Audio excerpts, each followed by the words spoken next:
Hello friends, welcome to Toship tutorials where success is habit. दोस्तों, MBA और MMS admission का process कुछ ही दिनों में शुरू होने वाला है, लेकिन क्या आप उसके लिए तैयार हैं? अगर आप तैयार नहीं हैं दोस्तों, तो इस वीडियो को एंड तक जरूर देखिएगा, क्योंकि आज के इस वीडियो में हम डिस्कस करने वाले हैं एमबीए और एमएमएस का एलिजिबिलिटी क्राइटेरिया। एडमिशन के लिए कौन से क्राइटेरिया में आपको फिट होना चाहिए जिससे आप एमबीए या एमएमएस में एडमिशन ले सकते हैं। तो दोस्तों, इस वीडियो को जरूर एंड तक देखिए। अगर आपको हमारा वीडियो इंफॉर्मेटिव और काम का जरूर लगता है तो इस वीडियो को लाइक करके हमें मोटिवेट करिए, चैनल को सब्सक्राइब करिए।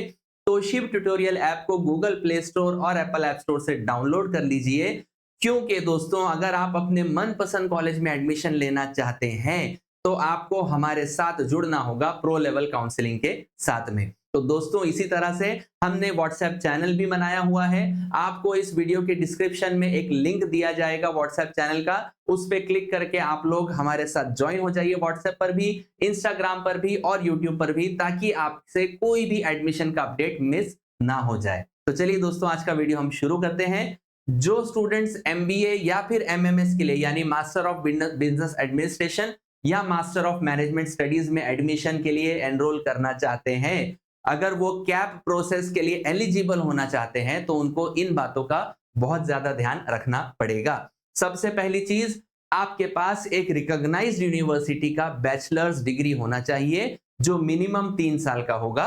3 साल या उससे ज्यादा साल का अगर आपका बैचलर्स डिग्री कोर्स है, ऑफिशियल बोल रहा हूं मैं, फेल होते होते 4-5 साल लगा, इसका मतलब ये नहीं कि आप एमबीए के लिए एडमिशन लोगे। आपके कोर्स का स्टिपुलेटेड ड्यूरेशन जो है वो 3 साल कम से कम होना चाहिए, तब आप एलिजिबल होते हो एमबीए या फिर एमएमएस के एडमिशन के लिए। और ये जो आपने कोर्स किया है अपना ग्रेजुएशन का, वो किसी ऐसे यूनिवर्सिटी से होना चाहिए जिसको यूजीसी या फिर एआईयू का अप्रूवल मिला हुआ है। ठीक है दोस्तों, तो ये चीज आपको ध्यान में रखना है। प्राइवेट यूनिवर्सिटीज से जो लोग आप कोर्सेज को कर रहे हैं ग्रेजुएशन के, वो ध्यान में रखें कि क्या आपकी यूनिवर्सिटी का यूजीसी या फिर एआईयू अप्रूवल है या नहीं है। अगर नहीं होगा तो अनफॉर्चुनेटली आप लोग एमबीए के लिए एडमिशन नहीं ले पाएंगे। ठीक है दोस्तों, ये एक जरूरी बात है। दूसरी चीज ये है कि जो स्टूडेंट्स एमबीए या एमएमएस का जो है एंट्रेंस देना चाहते हैं, सीईटी एग्जाम होता है उसका महाराष्ट्र लेवल पर, अगर आपने वो एग्जाम दिया है और आपका स्कोर नॉन जीरो आता है, तो आप एलिजिबल हो जाते हो कैप प्रोसेस में पार्टिसिपेट करने के लिए।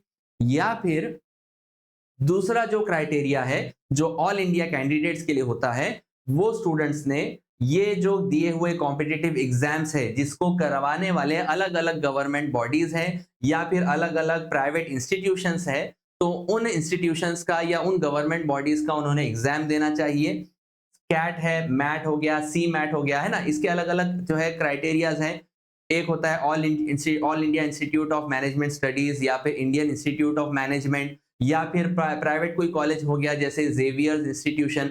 ये सब कॉलेजेस के या फिर ये सब में से जो भी आप एग्जाम दोगे, कॉम्पिटिटिव एग्जाम, उसका जो आपका वैलिड स्कोर आया होगा, उसके बेसिस पर भी आप महाराष्ट्र स्टेट में एमबीए या एमएमएस के एडमिशन के लिए अप्लाई कर सकते हैं। तो याद रखना दोस्तों, दो क्राइटेरिया यहाँ पर। जो महाराष्ट्र स्टेट के कैंडिडेट्स हैं, वो लोग महाराष्ट्र स्टेट का सीईटी एग्जाम देंगे, और अगर कोई ऑल इंडिया कैंडिडेचर है जिसका bachelors degree out of Maharashtra हुआ था, तो वो बच्चा ये किसी भी एक कॉम्पिटिटिव एग्जाम के थ्रू जो है कैप प्रोसेस के अंदर एनरोल कर सकता है।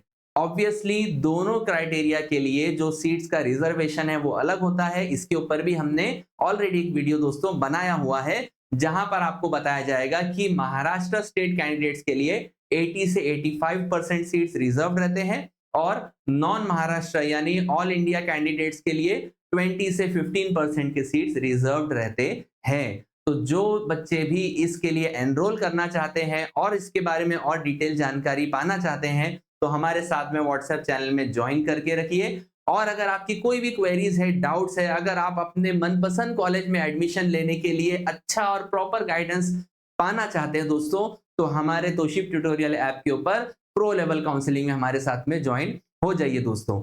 जब आपने ये एग्जाम दिया होगा सीईटी का या फिर कैट एग्जाम वगैरह वगैरह जो भी हमने देखे हैं अभी कॉम्पिटिटिव एग्जाम्स, तो आप एलिजिबल हो जाते हो कैप प्रोसेस में एडमिशन के लिए अप्लाई करने।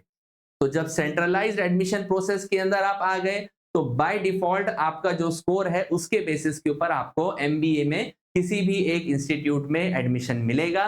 कैब का कैसा डिटेल्ड प्रोसेस होता है स्टेप बाय स्टेप, उसके ऊपर भी हमने और एक वीडियो बनाया है, उसको भी आप जरूर देख लीजिएगा ताकि आपको अच्छे से आइडिया आ जाए कि आपने एडमिशन की कितनी तैयारी करके रखी हुई है। तो दोस्तों इसी तरह से अगर आप और भी रेगुलर अपडेट्स अपने मोबाइल पे पाना चाहते हैं तो हमारे जो है सब्सक्राइब करने के बाद में बेल आइकन को क्लिक कर देना ताकि आपको अपडेट मिलते रहे यूट्यूब के ऊपर। और इंस्टाग्राम पे भी हमारे प्रोफाइल पे आप ज्वाइन हो जाइए। व्हाट्सएप चैनल पे भी आप लोग हमारे साथ में बने रहिएगा। Thank you.